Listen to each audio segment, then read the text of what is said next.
এই বসুন্ধরার সাথে রয়ের একটা সংযোগ আছে, বসুন্ধরার সাথে তাদের একটা কানেকশন আছে, তাদের ইউক্রেনে কানেকশন আছে, তাদের উজবেকিস্তানে কানেকশন আছে, এই লন্ডন, আমেরিকা, সব জায়গায় তারা কিন্তু যে কোনো জায়গায় পেমেন্ট দিতে পারে। মনে করেন তাদের পারপোজ যারা সার্ভ করবে তারা বলে দেবে কোথায় পেমেন্ট নেবেন আপনি, এই টাকায় না ডলারে। ওই পৃথিবীর বিভিন্ন দেশে তাদের এই ব্যবস্থাপনা আছে। তো এইখানে ধারণা করা যায় ওই যে বাংলাদেশে যে ইন্ডিয়ান হাই কমিশন, এ কিন্তু অহরহ ওই বসুন্ধরা ভিজিট করতো, এগুলোতে পেপার পত্রিকা আছে। তাহলে এই বিদ্যুৎ ব্যবস্থাপনা, সরকারি ব্যবস্থাপনা বিপিসি কে স্ট্রেনথেন না করে, সেটাকে শক্তিশালী না করে আপনি প্রাইভেট বা কোম্পানিকে দিয়ে দেবেন। মূল উদ্দেশ্য হয়েছে ওই বসুন্ধরাকে দেওয়া। সেইটা যখন এখন সমালোচনা হলো, এখন উনি বললো শুধু বসুন্ধরা না, এক ব্যবসায়ীকে দেওয়া হবে না, আরো অনেক ব্যবসায়ীকে দেওয়া হবে। তাতে এফেক্টটা কি হবে? আপনার এই যে বিটুমিন নিয়ে বসুন্ধরা যে জালিয়াতি করছে, সেটা তো আপনি দেখেন যে অনেকগুলো আমি রিপোর্ট দেখেছি। বিটুমিন এনে অন্য যারা সরকারি ব্যবস্থাপনা আনতো সেইগুলো টেরিফ বাড়াইয়া এক পাশে নিয়ে থার্ড ক্লাস সব বিটুমিন, মানে এখন লাগাইলে 1 ঘন্টা পরে উঠে যায়। এই বিটুমিন দিয়ে বাংলাদেশের সড়ক ব্যবস্থাকে 12টা বাজে এই বসুন্ধরা। তারপর কি হলো, আনবির সোনা ব্যবসায়ীদের উনি চেয়ারম্যান, সোনা কারবারিদের উনি সভাপতি। সোনা কারবারিদের সভাপতি হয়ে সোনার দাম 5,000 টাকা বাড়ায়, 500 টাকা কমায়, আবার কখনো কখনো 20,000 টাকা বাড়ায়, 2,000 টাকা কমায়, যার জন্য এখন সোনার ভরি কত 2 লাখের উপরে। আপনি দেখেন তো এই যে সোনা কারবারি, সোনার দাম যেভাবে বাড়িয়েছে, কোনো কারণে যদি এই জ্বালানি ফুয়েল সেক্টর যদি তার হাতে যায়, ওই বিটুমিন এবং এই সোনা যে কারবারি ওই একই রেজাল্ট এখানে হবে। তা এইটা যদি হয় তাহলে মানুষ খেপে যাবে। মানুষ খেপে যায়, তখন মানুষ বলা শুরু করবে যে আওয়ামী লীগের সময় আমরা ভালো ছিলাম, এখন আমরা খারাপ। ওইটা হলো রয়ের প্রজেক্ট। এই রয়ের প্রজেক্ট এই এদের মাধ্যমে এইভাবে ইমপ্লিমেন্ট করার তারা চেষ্টা করছে। এর সাথে রয়েছে বিভিন্ন ধরনের লেনদেন, কারণ এরা যে হাজার হাজার একর জমি এই দখল করে আসছে, জনগণের সম্পত্তি দখল করে আসছে।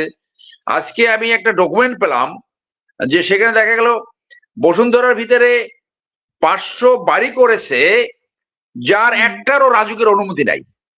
রাজুক এই রিপোর্ট করছে একটা রিট মামলায়। এবং এই বসুন্ধরা সিভিল এভিয়েশনের আইন অমান্য করে হাইট রেস্ট্রিকশন ভায়োলেট করছে, অনেক স্থাপনায় হাইট রেস্ট্রিকশন ভায়োলেট করছে। তার মানে তারা কোনো আইনই মানে না, সিটি কর্পোরেশন আইন মানে না, তারা এই সিভিল এভিয়েশন আইন মানে না, তারা রাজুকের আইন মানে না, তারা ট্যাক্স আইন মানে না। রাষ্ট্রের ভিতরে একটা রাষ্ট্র প্রতিষ্ঠিত হয়ে গেছে। তো আমরা একাধিকবার বলেছি যে এইটা সিটি কর্পোরেশনে আনার একটা যে উদ্যোগ নেওয়া ছিল সেটা কই? তাহলে এই সিটি কর্পোরেশনের ভিতরে যদি আনা না হয়, তাহলে কিন্তু মানুষ ভাববে যে সিটি কর্পোরেশনে আনার যে একটা রিপোর্ট হয়েছিল ওইটা টাকা পয়সা লেনদেনের হার বৃদ্ধি করার জন্য এটা হয়েছে। ওটা অ্যাকচুয়ালি বসুন্ধরা গ্রুপের দুর্বৃত্তই তো এই ব্যবসায়ীকে শৃঙ্খলায় আনার জন্য, যতটা না শৃঙ্খলায় আনার জন্য, তার চেয়ে বেশি হইলো টাকা পয়সার অঙ্ক বাড়াবার জন্য, যে কত টাকা এখানে লেনদেন হবে। সাব্বির হত্যাকাণ্ড ম্যানেজ করে ফেলছে। তো এইটা যদি তারেক সাহেব যদি এইটা সত্যিকারে শৃঙ্খলায় না নেয়, তাহলে মানুষের ভিতরে এই ধারণা সিমেন্টেড হবে যে এখানে বড় ধরনের লেনদেন হয়েছে। এই ধারণা থেকে মানুষ করবে না। সো ওই 31 দফা এবং সুশাসন এবং ন্যায্যতার স্বার্থে সিটি কর্পোরেশনে আনার যে সিদ্ধান্ত হয়েছে সেখান থেকে যদি সরে যায়, তাহলে এই দল বেকায়দায় পড়বে। ওইটিও হলো রয়ের প্রজেক্ট। আজকে আমি একটা ব্রিফিং করছি মিডিয়াতে যে বসুন্ধরা মার্কেটে বেসমেন্ট 1 এবং 2-তে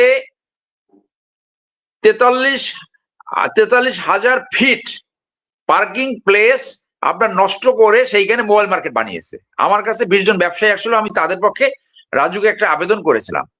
রাজু অনেকদিন পরে সেইটা একটা চূড়ান্ত নোটিশ পাঠিয়েছে যে নকশা যেভাবে ছিল সেইভাবে তারা যদি কারেকশন না করে তাহলে ইমারত আইন 1952 অনুযায়ী ব্যবস্থা নেবে। আমরা দেখতে চাই, এই আপনার প্রোগ্রামের মাধ্যমে রাজুকের চেয়ারম্যানকে আমি ধন্যবাদ জানাচ্ছি, আমরা দেখতে চাই তারা দ্রুত এই চিঠির কার্যকারিতা দিয়েছে।